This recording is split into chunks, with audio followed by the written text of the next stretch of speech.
9:30కే మనం వెళ్ళిపోతాం. ఎండ తీవ్రత ఎక్కువ ఉంది. మార్చి అయిపోయింది. ఏప్రిల్ మే నెలంతా చాలా భయంకరమైనటువంటి ఎండలు ఉంటాయి కాబట్టి టైంకి రండి. 12:30కే వెళ్ళిపోవాలి. ఎండ వడగాల్పులు తగలకుండా జాగ్రత్తగా వెళ్ళాలని కోరుకుంటున్నాం. మెయిన్ ఏంటంటే ఎండాకాలం టైం మార్చేవాళ్ళు మనం. మరి అవలపాలెంలో కూడా ఆరాధన జరుగుతుంది కాబట్టి ఇదే టైం కంటిన్యూ చేస్తాం. ఈ విషయాన్ని గమనించి టైంకి రండి. పాటలు పాడేవాళ్ళు చక్కగా టైంకి వచ్చి పాడండి. ఆరాధనలో పాల్గొని దేవునికి స్తోత్రం. ఆరాధనలో బలం వస్తుంది, ఆరాధనలో శక్తి వస్తుంది, ఆరాధనలో ఉన్న రోగం పోతుంది. అర్థమైందా? ఆరాధనలో మన చేతులెత్తి ఆరాధిస్తున్నప్పుడు, పాడుతూ ఉన్నప్పుడు దైవ శక్తి మనం అనుభవిస్తాం. అందుకు ఆరాధనకి ఎప్పుడు మిస్ అవ్వకండి. ఒకవేళ మనకి మ్యూజిక్ ఉన్నా లేకపోయినా చేతులు ఉన్నాయి, అవునా? చేతులు చప్పట్లు కొట్టి శక్తివంతమైన ఆరాధన చేయండి. ఇక్కడ పాడుతుంటే అక్కడ చలనం కనబడటం లేదు. ఏమండి? మ్యూజిక్ లేకపోతే ఉంది, చప్పట్లు కొట్టి చక్కగా దేవుని సన్నిధిలో బలంగా ఆరాధన చేయాలి. దేవుని స్తోత్రం. ఆనందంతో కేకలు వేయాలి. శరీర ప్రాణాత్మలు కేకలు వేయాలి. 84 కీర్తనలో మాటలు ఉంటాయి. ఇలాగ ఆరాధిస్తే దైవశక్తి మన మీదకి వస్తుంది. పొందుతాం. నీకు తెలియకుండానే ఆరోగ్యం, నీకు తెలియకుండానే స్వస్థత, నీకు తెలియకుండానే అద్భుతాలు జరుగుతాయి. ఇంకోటి, శుద్ధ హృదయం గురించి మనం విన్నాం. హృదయ శుద్ధి గలవారు ధన్యులు, వారు దేవుణ్ణి. కీర్తనకారుడు చక్కగా రాశాడు. కొండ మీద ప్రసంగం 5వ అధ్యాయం మత్తయిలో ప్రభు మాట్లాడారు. ఆ మాటలు ఈ మాటలు వేసుకోవద్దు, కరెక్ట్. కాబట్టి మన హృదయాలు దేవునికి అర్పించి ఆరాధన చేయండి. శక్తివంతమైన ఆరాధన. దేవుని శక్తి పొందుకోవాలంటే ఆరాధన, స్తోత్రం. అలనాడు ఆదిపస్తుల కాలంలో 120 మంది ఎక్కడున్నారు? మేడగది ఎక్కువ. స్తోత్రం. 120 మంది మేడగదికి ఏం చేస్తున్నారు? ప్రార్థిస్తూ ఆరాధిస్తున్న టైంలో ఏమొచ్చింది? బలమైన వీచు గాలి వంటి ఒక శబ్దము ఆకాశం నుండి వచ్చింది. పరిశుద్ధాత్మతో వాళ్ళు ఏమయ్యారు? నిండుకున్నారు. వాక్శక్తి పొందుకోవడం కదా, వాక్శక్తి అనుగ్రహించాడు. స్తోత్రం. వాక్శక్తి ఏంటి? మాట్లాడడం, పాడడం, స్తుతించడం, నోరు తెరవడం. దేవుని స్తోత్రం.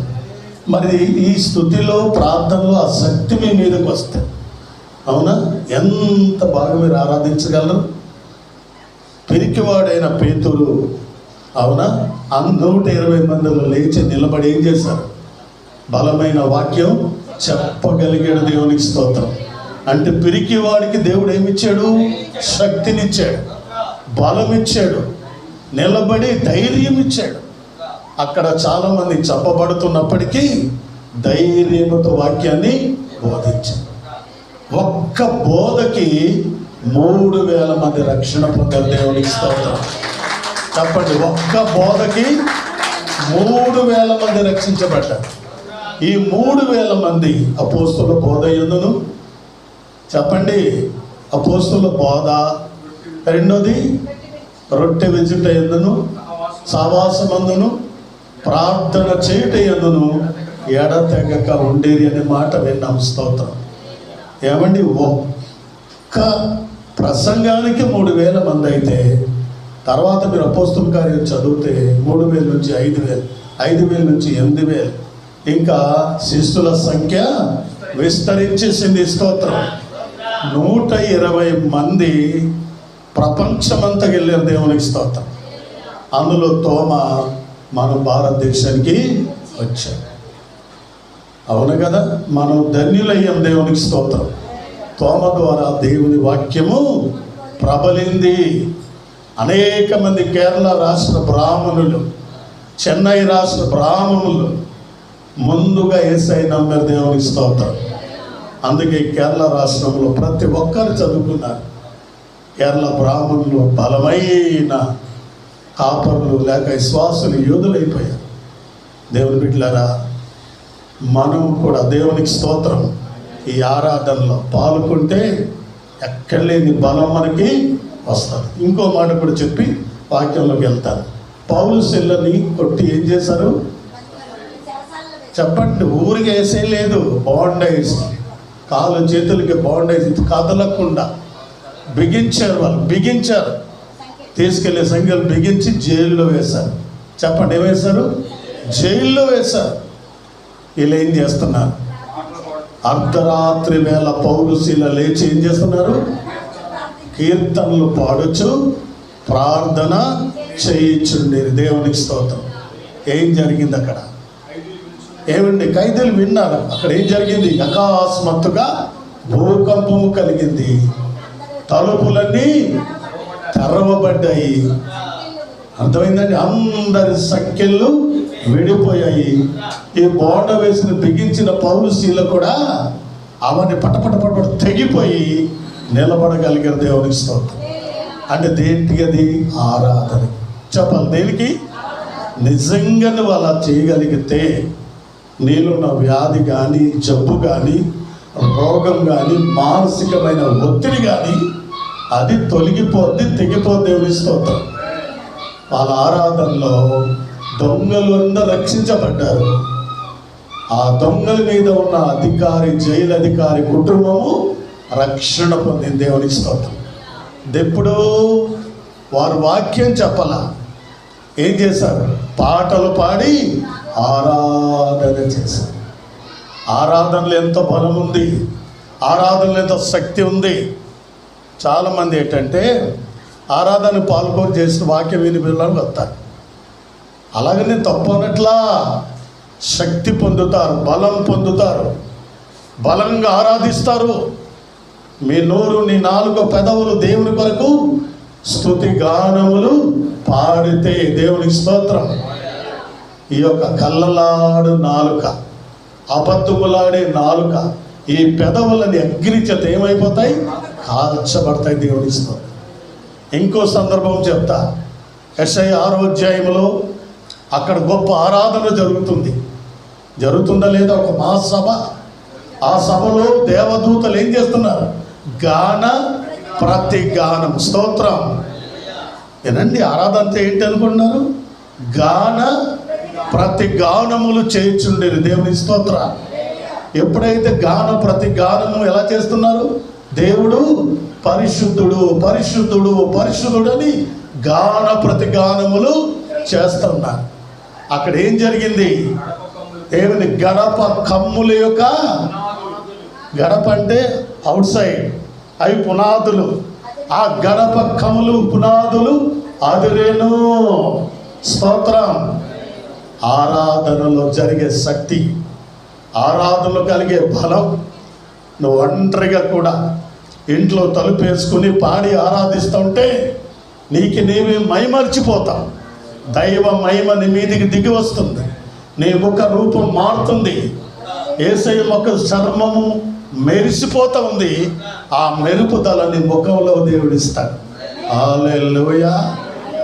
అక్కడ ఆరాధన జరుగుతుండగా ఒక ప్రవక్త వచ్చాడు. ఆ ప్రవక్త పేరు యెషయా. వచ్చి చూసి ఆయనకి మెంటల్ అయిపోయింది అనమాట. నేను ఇప్పుడు దాకా పరిశుద్ధుడు అనుకున్నాను, పవిత్రుడు అనుకున్నాను, నన్ను మించినోడు ఎవరు లేరు అనుకున్నాను. నేను జరిగేది జరగబోయేవన్నీ కూడా చెప్పేవాడిని, చెప్తున్నాను. కానీ ఆ నిజమైన ఆరాధన, వారి మధ్యలో దేవుడు దిగి రావటం, దైవ దూతలు ఆరాధించడం, ఇవన్నీ చూసినప్పుడు గడగడ గడగడ వణికిపోయి తన నిజ స్వరూపాన్ని ఒప్పుకున్నాడు. దేవునికి స్తోత్రం. ఎక్కడ? దైవ సన్నిధి ఆరాధనలో, దేవదూతల ఆరాధనలో, దేవుడు దిగి వచ్చిన ఆరాధనలో తన స్థితి ఏంటో అర్థమైంది. దేవుని స్తోత్రం. అది చూసి అయ్యో అన్నాడు. అయ్యో అంటే మంచిదా చెడ్డదా? చెడ్డది.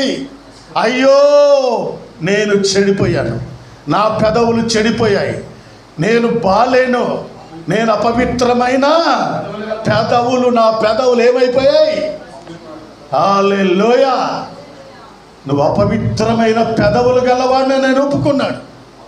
అపవిత్రమైన జనుల మధ్య నివసిస్తున్నాను, నేను నశించాను అని చెప్పాడు. స్తోత్రం. ఎప్పుడు? ఆరాధనలో. చెప్పండి, ఎప్పుడు? అభిషేకబడి ఆరాధన చేస్తూ ఉన్నప్పుడు ఆయన పెదవులు కాల్చబడ్డాయి, ఆయన బ్రతుకు మార్చబడింది, ఆయన ప్రవక్తే, జరిగేది జరగబోయి చెప్పిన వ్యక్తే. కానీ అగ్ని చేత ఏమైపోయింది? కాల్చబడినప్పుడు, స్తోత్రం, అపవిత్రమైన పెదవులు కాల్చబడిపోయాయి. సావాస దోషం పరిగెట్టేసిందంతే. నిలబడ్డాడు. ఒక స్వరం వినబడుతుంది, నా నిమిత్తం మీరు ఎవరు వెళ్తారు. దేవుని స్తోత్రం. ఎప్పుడైతే మాట చెప్పాడో, అపవిత్రమైన పెదవులు గలవాడిని, అపవిత్రమైన జనుల మధ్య నేను జీవిస్తున్నాను అన్నాడో, కారుతో తీసిన నిప్పు తీసుకొచ్చి దేవదూత నోటికి అంటించింది. అప్పుడు అవన్నీ నోరేమైంది? పిచ్చి పిచ్చిగా మాట్లాడే. ఒకవేళ ఆయన ప్రవక్తే కావచ్చు, ఆయన ఒప్పుకున్నాడు కదా. తన పెదవులు కాల్చబడ్డాయి, తన హృదయం మార్చబడింది, తన బ్రతుకు తీరు మార్చుకున్నాడు.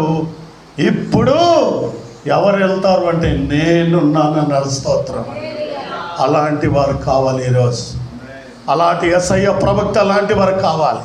నిజాన్ని ఒప్పుకునే వారు కావాలి, సరి చేసుకునే వాళ్ళు కావాలి, తమ పెదవులు కాల్చబడిన వాళ్ళు కావాలి, హృదయ శుద్ధి గలవారు కావాలి, అగ్ని చేత కాల్చబడిన వారు కావాలి. అలాంటి వారి కోసం దేవుడు ఎదురు చూస్తున్నాడు. దేవుని స్తోత్రం. హల్లెలూయా. మరి అలా నువ్వు సమర్పించుకుని ఆరాధిస్తావా? అలా దేవుని సందులో కాలిపోయి అగ్ని చేత కాల్చబడి పౌలు శీలవలే, స్తోత్రం, 120 మంది మేడగది మీద ప్రార్థించి ఆరాధించిన వారి వలె, యెషయా గ్రంథం 6వ అధ్యాయంలో యెషయా ప్రవక్త వలె నువ్వు ఆరాధిస్తే నీ బ్రతుకు మామూలుగా ఉండదు. దేవునికి స్తోత్రం. నీ జీవితం మామూలుగా ఉండదు, నీ కుటుంబం మామూలుగా ఉండదు, నువ్వు మామూలుగా ఉండవు. నువ్వు ఉద్యోగం కోసం వెతుక్కునే పని లేదు, నువ్వు వ్యాపారం కోసం బాధపడే పని లేదు, నీ బిడ్డల కోసం నువ్వు దుఃఖపడే పనే లేదు. దేవుని అభిషేకం నీ మీదికి వస్తుంది. హల్లెలూయా. అది అనాయింటింగ్ అంటే, అది అభిషేకం అంటే, అది అభిషేకం. అభిషేకం అంటే ఏమనుకున్నారు?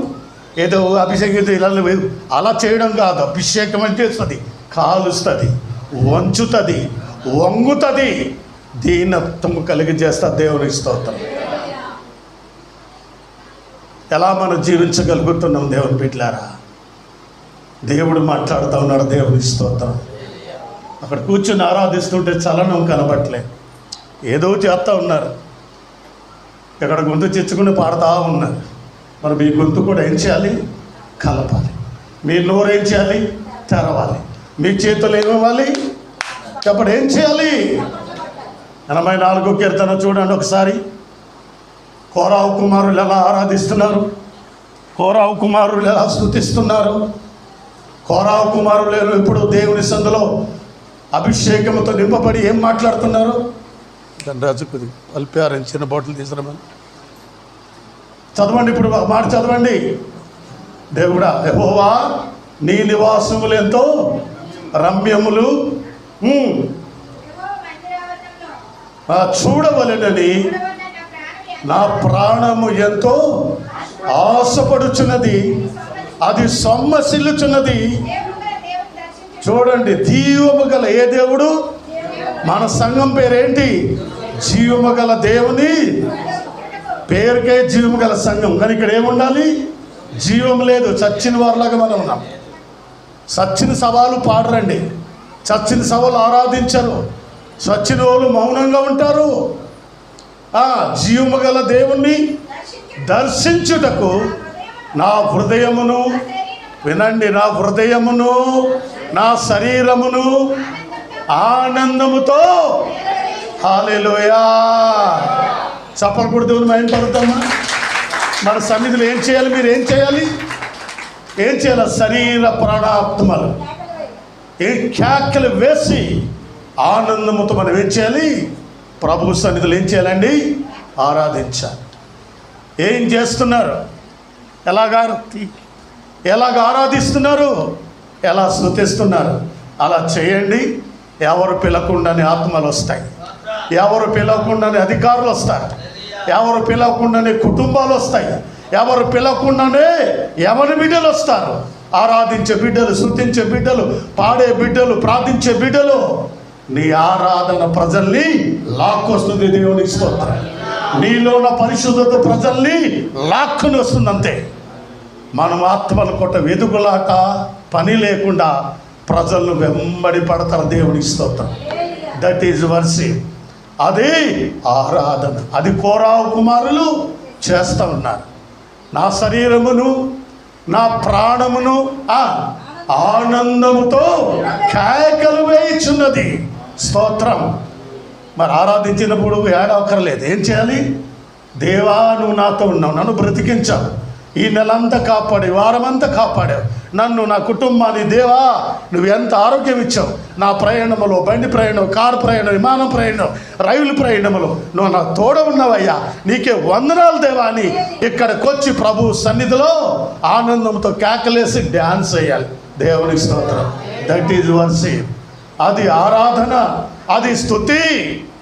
అడవిలో నేను వాక్యం చెప్పినప్పుడు, కొండ ప్రాంతంలో పరిచర్య నేను చేస్తున్నప్పుడు 16 సంవత్సరాలు ప్రతి సంఘములో డ్యాన్సే ఆరాధనలో. తెలుసా మీకు? ప్రతి వారం డ్యాన్సేనండి. కేకలు వేసి ఆరాధించారు కాబట్టి 100,000 మంది రక్షించబడ్డారు. 100,000 మంది. గ్రామాలు, ఊరు, వాడ ఈ దినం ఏమైంది? రక్షించబడింది. దేవునికి స్తోత్రం. మరి ఎలా చేస్తున్నావు నువ్వు ఆరాధన? ఎలా ఆరాధన చేస్తున్నారు? అలాగొచ్చి అలా విని వెళ్ళిపోవడం కాదు. నీ శరీరం కదపాలి, నీ చేతులు కదపాలి, నీ నోరు కదపాలి, నీ పెదవులు కదపాలి, నీ గుండె లోతుల్లో నుంచి ఆరాధించాలి. దేవుని స్తోత్రం. నేను వాక్యము ఆధారంతో మీకు చూపిస్తున్నా. హల్లెలూయా. ఇంకో మాట ఉంది కదా, యెహోవాను స్తుతించుడి, ఆయన నామమును ఘనపరచుడి. అంటే ఎలా ఘనపరచుతాం చెప్పండి? ఎలా స్తుతిస్తాం చెప్పండి? ఎలా మనం ఘనపరుస్తాం? ఎంత ఆరాధిస్తాం చెప్పండి? ఈ ఆరాధన, ఈ స్తుతితో నువ్వు ఆత్మతో నింపబడి మహిమతో నువ్వు మీ ఇంటికి వెళ్ళాలి. దేవుని స్తోత్రం. అది వారమంతా పనిచేయాలి. ఆ శక్తి వారమంతా పనిచేయాలి. దైవ మహిమ నీ మీద దిగి వచ్చును గాక, నీ నోరు పలుకును గాక, మీరు స్తుతించును గాక, దైవ శక్తి మిమ్మల్ని ఆవరించును గాక. అప్పుడు నీ రూపం, నీ రంగు, నీ మాట, నీ తీరు, నీ పద్ధతి మారిపోతుంది. దేవుని స్తోత్రం. దీనులైపోతారు. ఏమవుతారు? దీనులైపోతారు.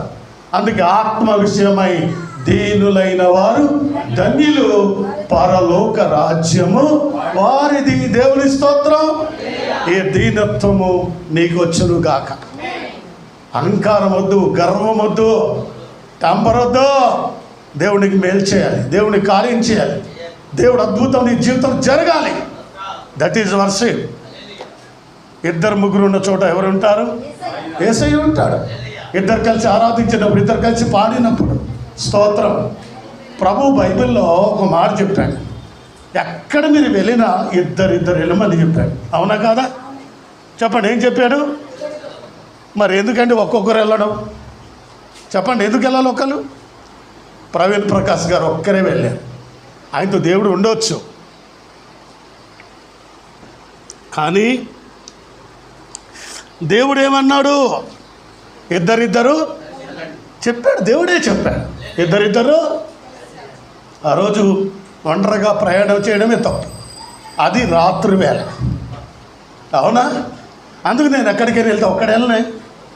ఈ రోజైనా ఆ రోజైనా నలుగురు నా వెనకాల ఉండేవారు. యాకోబు గారు, దావీదు గారు, నూకరాజు, ఇలాంటి వాళ్ళందరూ కలిపి వీళ్ళు పట్టుకుని వెళ్ళేవాడిని. దేవుని వాక్యం బలంగా బోధించేవాడిని. ఆనందిగామ, విజయవాడ, నున్న పరిసర ప్రాంతంలో వెళ్తే వెనకాల వచ్చేవారు. ప్రసాద్, తిమోతి, వీళ్ళందరూ ఎందుకు వచ్చేవారు? దేవుని బిడ్డలారా గమనించండి. 2 మంది శిష్యులు దేవుడు ఏర్పాటు చేసుకున్నాడు. తర్వాత 70 మందిని దేవుడు చేసుకున్నాడు. ఒకరు వెళ్ళకండి, మీరు ఇద్దరిద్దరు. అది ప్రభు మాట. దేవుని స్తోత్రం. ఒకవేళ ఇద్దరు వెళ్ళి ఉంటే, కొడతా ఉంటే, చంపుతూ ఉంటే, ఒకరైనా తప్పించుకుంటే తెలుస్తుంది కదా. ఒక గోతులు పడతాయి. వాక్యం లేవనెత్తుతారండి. అది వాక్యం. ఏం చేస్తున్నాం మనం? ఎందుకు కొన్నిసార్లు మన భక్తిలో చాలా వెరైటీ. ఎవరు చేయాలి అంటే దేవుడి గురించి చెప్పాడు కదా. ఎందుకు నీకు ఒంటరి ప్రయాణం? నీ మీద త్రెట్ ఉందని చెప్పాడు ఆయనే. నన్ను చంపేస్తారని చెప్పిన మాట విన్నావు కదా. దేవుడు చెప్పింది వినాలి వద్దా? మనమే మన ప్రాణాన్ని కావాలని పోగొట్టుకోకూడదు. దేవుడి స్తోత్రం. యేసు ప్రభువును చంపడానికి చాలాసార్లు ఎవరు యూదులు ప్రయత్నించారా లేదా? కానీ వాళ్ళకి తప్పించుకొని పారిపోయేవాడు. దేవునికి స్తోత్రం. తప్పించుకొని వెళ్ళేవారు ఆయన. అందుకని ఎవరో చంపుతారని ఊరు పడిపోవడం కాదండి. సరే, జరిగింది కానీ మనం అలా చేయాలి. అందుకు దేవుడు ఒక 2 మాటలు చెప్పాడు. పాము వలె వివేకమును, పావురమలే. మరి అది దీని అర్థం. పాము వలె ఏమై ఉండాలి నీకు? పామే పొడుస్తూ నువ్వు చచ్చిపోతావు. పాముకి వివేకం ఇచ్చాడు. అది మాకు కూడా దేవుడు చెప్పాడు. పాము వలె వివేకం నీకు ఉండాలి, పావురం వలె నిష్కపటులై ఉండాలి. దేవునికి స్తోత్రం. అప్పుడు నీ ప్రాణం నీ దగ్గర ఉండు కదా. ఇక కొంతకాలం దైవ సేవ చేదువు కదా. ఈ కొంతకాలం ప్రభువాక్యం బోధించదు కదా. హల్లెలూయా. అందుకే ఒంటరిగా వెళ్ళడానికి దేవుడు ఒప్పుకోలేదు. దేవుని స్తోత్రం. పిలిచి ఇద్దరిద్దరు వెళ్ళండి. దేవుని స్తోత్రం. పౌలు శీల వెళ్ళేవారు, పేతురు యోహన్లు, అవును కదా. దేవాలయంలో 2-3 గంటలకు ఎక్కి వెళ్తున్నారట. ఎవరు? పుట్టుకతో కుంటివాడు అక్కడ ఉన్నాడు. 2 వెళ్ళారు. యేసు నామములు ప్రకటించారు. నజరేయుడు యేసు నామములు లే అంటే ఏమైంది? లేచి నడిచాడు. దేవునికి స్తోత్రం. అది రివైవల్ అన్నమాట. దేవునికి స్తోత్రం. అది ఉజ్జీవం. ఒకళ్ళు పాడితే ఒకడు ప్రార్థిస్తారు, ఒకళ్ళ వాక్యం చేత ఒకళ్ళు ఆరాధిస్తారు. అది వాక్యం. అది యేసయ్య చెప్పాడు. దేవునికి స్తోత్రం. నా మెసేజ్ అంతా వేరే ఇటు వెళ్ళిపోతుంది. స్తోత్రం. ఆరాధన ఆరాధన ఆరాధన ఆరాధన అంటే ఎక్కడికి వెళ్తున్నారంటే ఏమడుగుతుంది చెప్తారు? ఆరాధనకి వెళ్తున్నారా? మరి ఊరికే కబుర్లాడడానికి వెళ్తున్నారు? ఆరాధన. స్తోత్రం. ఎవరితో ఆరాధన చెప్పండి? ఎవరితో? తండ్రితో. ఎవరితో ఆరాధన? అవునా కదా. యోహాను సువార్త 4:22 చదవండి. ఎవరితో ఆరాధన చెప్పండి? సమరసితో దేవుడు మాట్లాడుతూ ఎవరితో ఆరాధన చూడండి. 4:22 యోహాను సువార్త. ఆయన ఆరాధించువారు మేము ఆరాధించువారము. తర్వాత చదువునాను. అయితే ఈ మాట అండర్లైన్ చేస్తూ, అయితే ఇందాక హృదయాన్ని ఎప్పుడైతే శుద్ధి చేయబడిందో ప్రవక్త అనే యేసయ్య ఒప్పుకున్నాడు. ఆ మాట ఇక్కడ ఏముంది? అయితే యథార్థముగా ఆరాధించువారు ఆత్మతోనూ సత్యముతోనూ తండ్రిని ఆరాధించు కాలము. ఆమేన్. చప్పట్లు దేవుని మహిమపడుతాం. హల్లెలూయా. అయితే ఆరాధించువారు దేంతో ఆరాధించాలి? ఆత్మతోను. ఆత్మ పరిశీలన చేసుకోవాలి. ఆరాధనకు వచ్చినప్పుడు ఆత్మలో దీనత్వం కలిగి ఉన్నారా? ఆత్మలో లోబడుతున్నారా? ఆత్మ సంబంధమైన పాటలు పాడుతున్నారా? విజ్ఞాపన చేస్తున్నారా? హృదయ శుద్ధి ఉందా? ఈరోజు ఆదివారం ఆరాధనకి వెళ్తున్నాను, బలమైన ఆరాధన నడిపిస్తున్నారు, వాళ్ళతో మేము ఏకీభవించి పాడాలి అంటే ఏమై ఉండాలి? అయితే ఆత్మతో ఆరాధించువారు ఆత్మతోనూ సత్యముతోనూ ఆరాధించవలెనని తండ్రిని ఆరాధించాలి. దేవుని స్తోత్రం. ఎవరిని ఆరాధించాలి? నీ తండ్రి నిన్ను కన్నాడు, రక్తం ఇచ్చాడు, అయ్యా నీకు అన్ని విషయాల్లో మేలు చేశాడు, ఆరోగ్యం ఇచ్చాడు, చదువైన ఉద్యోగమైన వ్యాపారమైన నీవు నీ బిడ్డలు నీ కుటుంబం చిన్న పిల్లలతో నుంచి పెద్దవారి వరకు ఆయన ఎంతో ఆరోగ్యం ఇచ్చాడు. కాబట్టి ఆయన మన తండ్రి. దేవుని స్తోత్రం. ఆ తండ్రిని మనం ఏం చేస్తున్నాం? ఆరాధిస్తున్నాం. ఇది ఆరాధన. పాట పాడినప్పుడు ఊరికేదే పాడకండి, ఆరాధిస్తూ పాడండి, లీలమై పాడండి, ఆనందిస్తూ పాడండి. దైవ మహిమ నీ మీదికి దిగివచ్చునుగాక. అర్థమైందా? అది మంచు వల్ల నీ మీదికి దిగి వస్తుంది. మంచు వల్ల అభిషేకం నువ్వు పాడుతుంటే వస్తుంది. నీ కళ్ళలో కన్నీళ్ళు తెప్పిస్తుంది. నువ్వు అభిషేకంతో నింపబడిపోతుంటావు. ఆరాధన అనేక మందికి తాగుతుంది. ఈ ఆరాధన అనేక మందికి తాగుతుంది. అనేక మంది లాక్కొస్తుంది. దేవుని స్తోత్రం. పరమగీతం 1:4 ఏమిటో తెలుసా?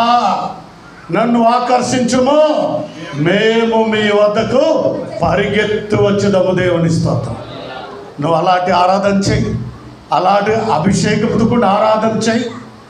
దైవ సన్నిధిలో లోబడి హృదయ శుద్ధి యథార్థమైన ఆరాధన తండ్రికి చేస్తే స్తోత్రం, దైవ ఆకర్షణ నీకు వస్తుంది.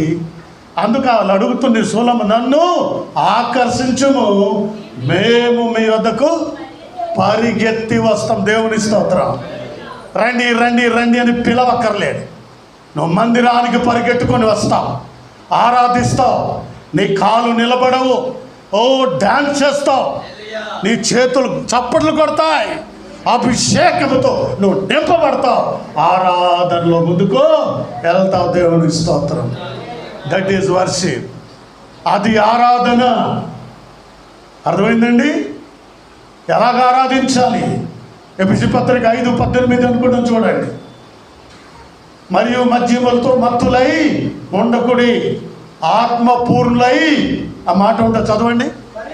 మరియు మద్యముతో అంటే మద్యం తాగితే మత్తులు తాగుబోతులు అవుతారట.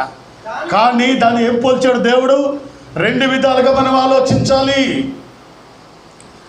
అర్థమైందండి? 2 విధాలుగా. మరియు మద్యముతో మత్తులై ఉండకూడదు. తర్వాత చదువున్నారా? దానిలో దుర్వ్యాపారము కలదు, అయితే ఆత్మ పూర్ణులై ఉండుడి. ఒకడినొకడు కీర్తనలతోనూ సంగీతములతోనూ ఆత్మ సంబంధమైన పాటలతోని హెచ్చరించుచు ప్రభువును గురించి పాడుచు. చప్పట్లు కూడా దేవుని మహిమ పడతాం. ఇలాంటివి మనం విన్నాం, చూడం. ఆరాధన అంటే ఇది. మత్తులై ఉండకూడదు. దాంట్లో ఏముంది? తాగినోడు చూడండి డ్యాన్స్ చేస్తుంటారు రోడ్డు మీద. అవునా? జీవనదిని అంటాడు. ఆ నది ఎంత ప్రవహిస్తూ ఉంటుంది. ఏ నది? సారబ్రాంతి లాంటి నదితో డ్యాన్స్ చేస్తూ ఉంటారు వీధిలో. అది కాదు, అందులో దుర్వ్యాపారము కలదు. కానీ ఆత్మపూర్ణై, ఆత్మతో పాడండి, ఆడండి, స్తుతించండి, ప్రభువు గురించి పాడండి, కీర్తనలు పాడండి. వాక్యం ఎంత చక్కని మాటలు ఉన్నాయండి ఆరాధన గురించి. అలా మీరు చేయమని ప్రభు చెప్తా ఉన్నాడు. అప్పుడు నీ భక్తి చిక్కు చెదరదు, నువ్వు తిరిగి తప్పు చేయవు. నీ ఆత్మ ఆనందముతో కేకలు వేస్తుంది. స్తోత్రం. మచ్చలేని హృదయం, మచ్చలేని చేతులు, మచ్చలేని కాలు, కుంటి కాలు పరిగెడతాయి. దేవుని స్తోత్రం. మనకు తెలుసు కదా, అపోస్తులు 4వ అధ్యాయంలో కుంటివాడికి ఏమొచ్చింది? కాలు వచ్చింది. వాడు దిగ్గున లేచి నిలబడి దేవాలయంలో పరిగెత్తుకొని వెళ్ళాడు. దేవుని స్తోత్రం. ఆయన ఇంటికెళ్ళా కాలు వచ్చినాడు. అర్థమైందండి? పుట్టుకతో కుంటివాడు. ఆయన వయసు 40 సంవత్సరాలు. ఆయనకి కాలు వచ్చింది. ఈరోజు నిలబడ్డాడు. దేవుని స్తోత్రం. మీరేం చేస్తున్నారు? ఆరాధనకి పరిగెట్టుకుని రావాలి, పరిగెట్టుకుని రావాలి ఆరాధనకి. ఏం సెలవిస్తాడో దేవుడు, ఏం మాట్లాడతాడో దేవుడు, ఎలా స్తుతించాలి, ఎలా గణపరచాలనో దైవ సన్నిధికి నువ్వేం చేయాలి? పరిగెత్తుకుని రావాలి. స్తోత్రం. కుంటివాడికి కాలు వచ్చింది, సాకులు చెప్పలా, తల్లిదండ్రి ఇంటికి వెళ్ళా, ఫ్రెండ్స్ని కలవడానికి వెళ్ళా, పిచ్చి వేసలేలా, దేవునితో నడిచి దైవ మందిరానికి వెళ్ళాడు. దేవుని స్తోత్రం. ఆయన దిగ్గున లేచి నిలచి నడిచి చూడు గంతులు వేయచ్చు, దేవుని స్తుతించుచు ఆలయం. చప్పలు కొట్టుకుందామా? మరి మీరేం చేస్తున్నారు? లేచారా? పడుకునే ఉన్నారా? తెల్లవారు లేచారా? నిద్రపోతులుగానే ఉన్నారా? ఎప్పుడు పాత పద్ధతి, పాత ప్రార్థనే ప్రార్థతే. నోరు తెరుచుకోండి, దేవుని స్తోత్రం. అభిషేకంతో కూడిన ప్రార్థన, అభిషేకంతో కూడిన ఆరాధన. నోరు తెరవగానే అభిషేకం రావాలి, భాషలు తీరు మారాలి, నీ ముఖ కలయికలంతా మారిపోవాలి. స్తోత్రం. అప్పుడు కోపం ఉండదండి, తిరగబడే స్థితి ఉండదండి. ఆత్మ దీనత్వంలోకి నడిపిస్తుంది దేవుని ఇష్టం. ఆత్మ దీనత్వంలో నడిపిస్తుంది. నువ్వు ఎంత బాగుంటుందో తెలుసా? నీ భర్త దగ్గర, నా భార్య చాలా మారిందండి బాబు, నా భర్త బాగా మారేడండి, నా బిడ్డలు ఎంతో బాగున్నారండి. ఉన్నారా? నేను చెప్పలా, వాక్యం, వాక్యాధారం. నేను చెప్పట్లా, వాక్యం చెప్తుంది దేవుని స్తోత్రం. అప్పుడు నీ దీనత్వము చూసి నీతో పాటు ప్రజలు పరిగెట్టుకొని వస్తారు. మేము కూడా వస్తానన్నా, మేము కూడా వస్తానక్క, నాన్న మేము కూడా వస్తాం మీ ఆరాధనకి. ఏంటి ఇంత బాగున్నారని ప్రజలు పక్క వాళ్ళు చూసి ఉక్కిరి బిక్కిరి అవుతారు. దేవుని స్తోత్రం. ఆరాధన. హల్లెలూయా. ఆ మాట మనసు చదవండి. పత్రిక బాగుంది కదా, చదువునా సామీల్, లేకపోతే సారు ఎవరో చదవండి, చదవండి. మద్యముతో మత్తులై ఉండకండి, దానిలో ఇశ్రాయేలు ప్రజల్లో తాగుబోతులు ఉన్నారు, తాగే వాళ్ళు ఉన్నారు. అందుకే ఆ మాట దేవుడు ఉపయోగించాడు. స్తోత్రం. అహరోను కిందనున్నాడు, మోసే కొండ మీద ఉన్నాడు. మోసే కనబడటం లేదు, మాకు సేవకుడు కావాలని, దేవుడు కావాలని తిరగబడితే అహరోను వాళ్ళ యొక్క బంగారం కమ్ములన్నీ తీసి ఏం చేశాడు? దాన్ని చితగొట్టి బొమ్మలు వేస్తే తాగి తందలు ఆడుతూ ఉన్నారు. అవునా కాదా? ఎందుకు ఆ మాట రాయబడ్డో చెప్తున్నా.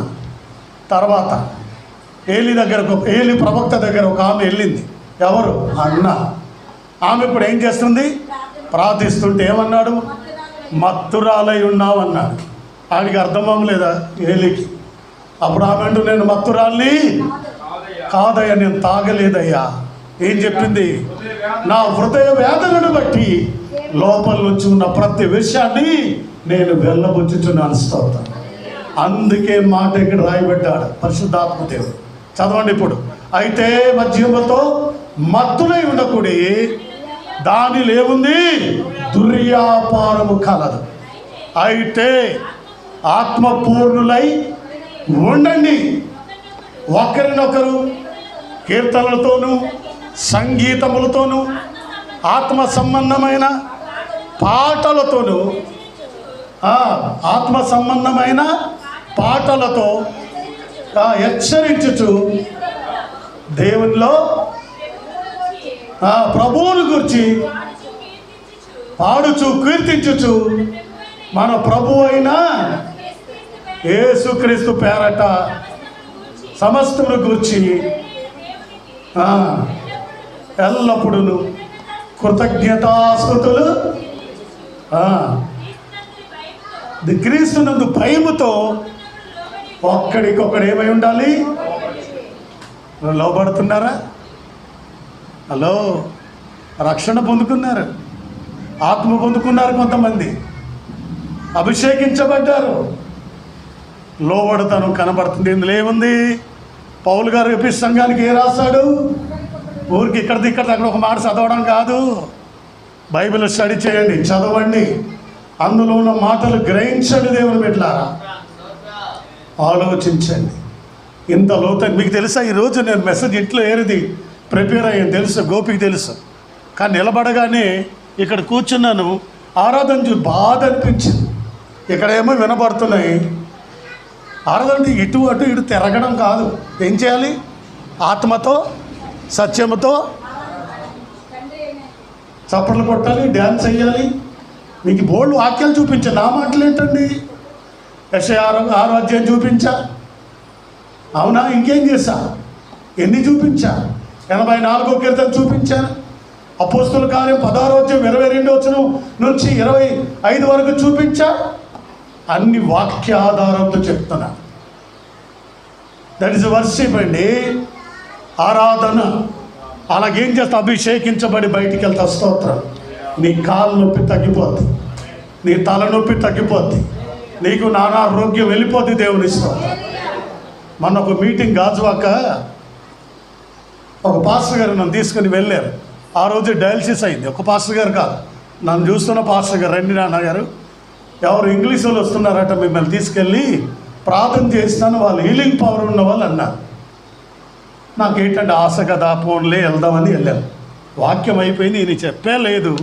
ఆ దొర వచ్చి నా తల మీద ముట్టి నా నిలబెట్టిగా అటు కవులించి ప్రార్థన చేస్తాను. హల్లెలూయా. ఈయనకి చెప్పే లేదు, వచ్చి ప్రార్థిస్తే ఉదయం అంతా భారంగా ఉండేదండి. ఆ రోజు డయాలసిస్ అయింది. ఈ నెలలోనే ఒక 15 రోజులు అయినట్టు ఉంది.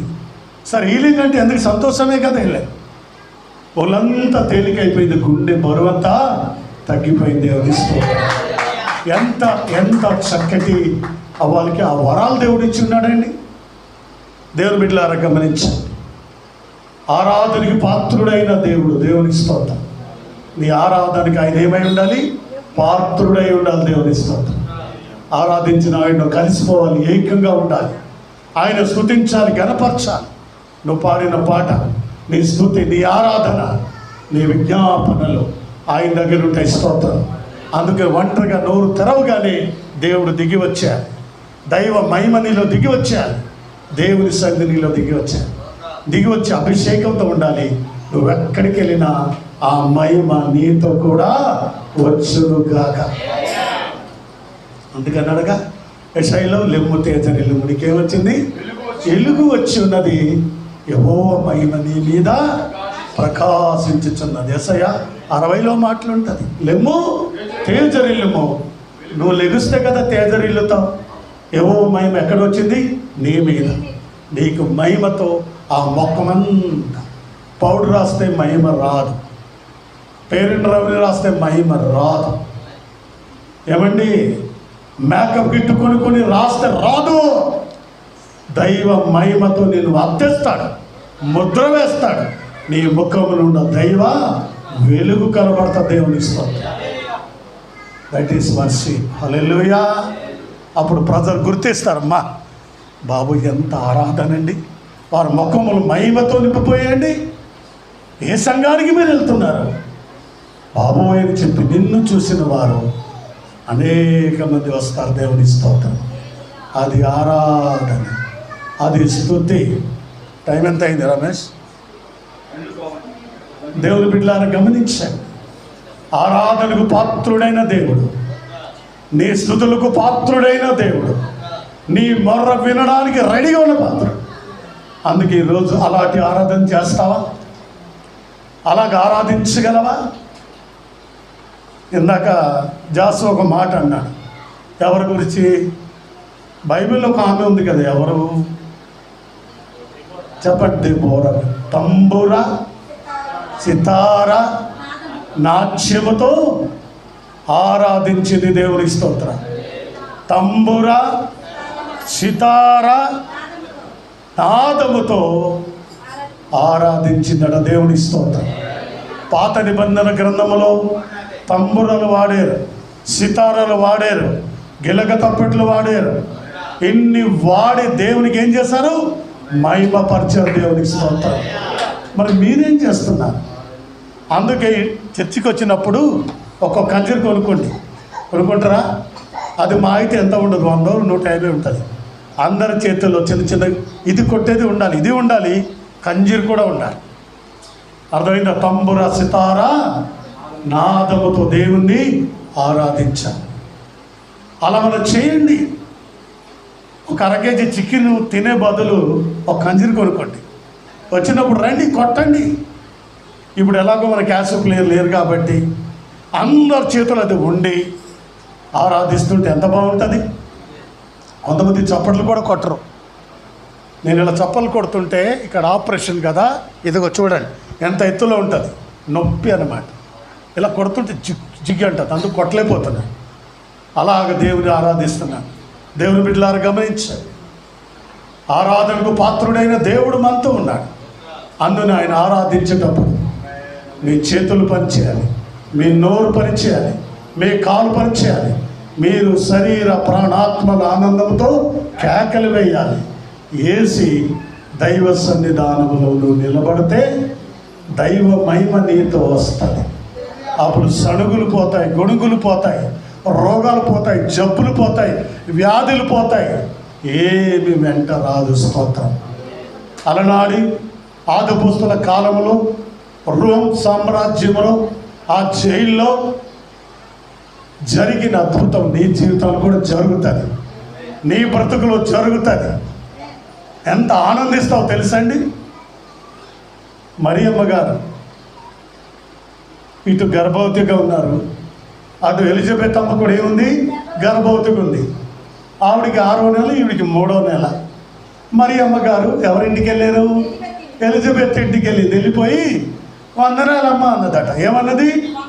వందనాలు. ఎవరు చెప్పారు? మరియా చెప్పింది. ఎప్పుడైతే మరియమ్మ నమస్కారం చెప్పి వందనం చెప్పిందో ఎలిజబెత్ కడుపులో ఉన్న యోహాను చప్పట్లు కొడదామా? స్తోత్రం.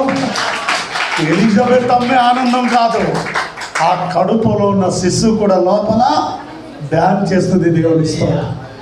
ఎంత చక్కటి అనుభవాలండి ఇవన్నీ. నీలో ఉన్న దేవుడు మౌనంగా ఉండలేడు. పరమ యేసు, పరమ రక్షకుడు, జీవం కలిగిన దేవుడు నీ కడుపులో ఉన్నాడు. ఆయన జీవజల నది, ఉన్నతమైన దేవుడు, బలమైన తండ్రి. నువ్వు ఆరాధిస్తే, స్తుతిస్తే, గణపరుస్తూ ఉంటే నీతో పాటు కలిసి డ్యాన్స్ దేవుని స్తోత్రం. ఇదండి ఆరాధన అంటే. ఇంకా చాలా ఉన్నాయి బైబిల్లో. టైం అయిపోతుంది, నేను ముగిస్తున్నా. వచ్చే వారం నేను ప్రిపేర్ అయిన వాక్యం చెప్తా. పరిశుద్ధాత్మ దేవుడు దేవుని చిత్తంలో కూర్చుంటే మాటలు చెప్పమన్నాడు. ఈరోజు ఆరాధన గురించి నేను నేర్చుకున్నాను. ఆరాధించండి, చప్పట్లు కొట్టండి, కంజీర్లు కొనుక్కోండి. ఏమండి, కూర్చుంటే అన్ని లోకంది మర్చిపోండి. ఇంట్లో ఏమున్నాయో లేదా అప్పుల బాధ మర్చిపోండి, ఏం గొడవలు తగాదలు మర్చిపోండి. ఫ్రీ అవ్వండి. అర్థమైందా? మైండ్ ఫ్రీ చేసుకోండి. అప్పుడు దేవుడు నువ్వు కలుసుకోండి. దేవుని స్తోత్రం. భార్యాభర్తలకు పెళ్ళైన తర్వాత ఇడిదిగా దించినప్పుడు ఆ రోజు వాళ్ళు మాట్లాడే మాటలు ఎంత ఆనందం, ఎంత సంతోషం, ఎంత హ్యాపీనెస్. ఒకరినొకరు అర్థం చేసుకుని వాళ్ళు ఆనందిస్తారు. దేవునికి స్తోత్రం. మన దేవునితో అలాగ మనము ఆనందించాలి, సంతోషించాలి, దేవుని నామాన్ని ఘనపరచాలి, మహిమపరచాలి. అలాంటి కృప మనకు తోడై ఉండి నడిపించును గాక. చిన్న ప్రార్థన. పరిశుద్ధుడానికి వందన. ఈరోజు ఆరాధన గురించి నువ్వు మాట్లాడు. ప్రజలకి అర్థమైంది అనుకున్నాను స్వామి. ఈ మాటలు అర్థమై నేను స్తుతించి ఘనపరిచే భాగ్యాన్ని బిడ్డలకు దయచి వాక్య ఆధారంతో అనేక విషయాలు చెప్పాను. ఇంకా ప్రభా 150, 149 కీర్తనలు ఎన్నో ఉన్నాయి నాయన. తండ్రి నీకు వందనాలు. బిడ్డలన్నీ నేర్చుకొని ఆరాధనలు, వారి రోగాలు, జబ్బులు, వ్యాధులు పోయి నేను మహిమపరిచే భాగ్యం దయచి. పౌలు శీలను ఆరాధించారు, దావీదు ఆరాధించారు. ఎన్ని విషయాలు బైబిల్లో ఉన్నాయి నాయన. ఆరాధనకు పాత్రుడే మీరు తండ్రి. ఆయన ఆరాధించేవారు ఆత్మతో సత్యంతో ఆరాధించాలని మాట తెలియజేస్తున్నాను. తండ్రి నీకు వందన, నిలబెట్టినందుకు వందన. ఈ మాటలు దీవించి ఆశీర్వదించి నీరు కట్టి ఫలింపచేయి. నాకు మంచి ఆరోగ్యం అనుగురించి మీ నామానికి మహిమ తెచ్చుకున్నాను. యేసయ్య నామమున తండ్రి, ఆమేన్.